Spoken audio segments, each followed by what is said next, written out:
আমি আজকে একটা দেখাবো হচ্ছে কিভাবে ছাগল চুরি করা হয়। তো আমাদের এখানে একটু এদিকটা দেখাও, এদিকে দেখাও। তো আপনারা এদিকে জানেন যে এই জায়গায় অনেক ছাগল চুরি হয়। তো আপনাদেরকে আমি আজকে সরাসরি ছাগল চুরি করাটা দেখাবো। তো চলুন আমাদের কিভাবে ছাগল চুরি করে।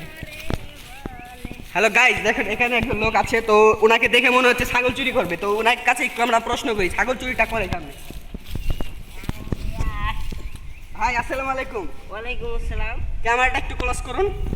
আপনি কি এখানে ছাগল চুরি করছেন? হ্যাঁ হ্যাঁ, আমি ছাগল চুরি আচ্ছা, করি। Tecnologia! ক্যামেরাম্যান আছে ডাক্তার ছক্কা। তো আর আমাদের টিভির নাম হচ্ছে রাসেল ব্লগ। আপনাদের একটা প্রশ্ন ছিল যে ছাগলটা চুরি করে কিভাবে? ছাগলটা চুরি করে এলো, ছাগলটাকে আগে এরকম করে কোলে নিয়ে দুধের মধ্যে হাত দিয়ে ছাগলটা ভ্যাভ্যা করবে, কোলে নিয়ে হেরে পাট খেতের ভিতর দিয়ে দৌড়িয়ে যাবে।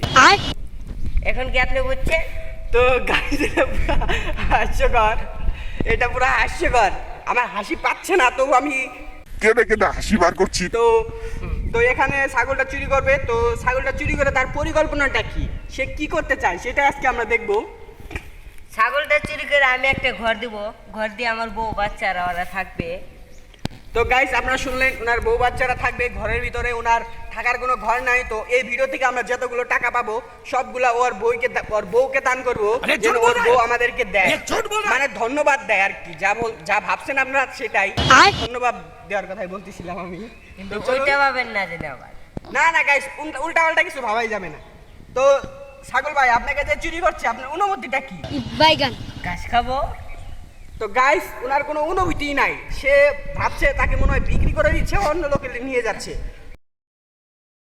তো গাইস, তো এখানে ছাগল চুরি হচ্ছে আর ছাগলের মালিককে আশেপাশে দেখতেছি না। ছাগলের মালিক কখন যে লাঠি নিয়ে বের হবে সেটাও আমি জানি না।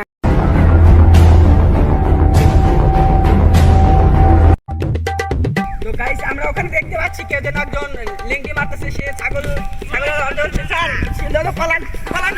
এখানে কেউ ছাগল চুরি করছে। তো গাইস অবশেষে ছাগল চোর পুরো মাঠের ভিতর দৌড় পাচ্ছে। তো ছাগল চোরকে যদি ধরতে চান, ছাগল চোর আছে গাইস। ঠিক আছে।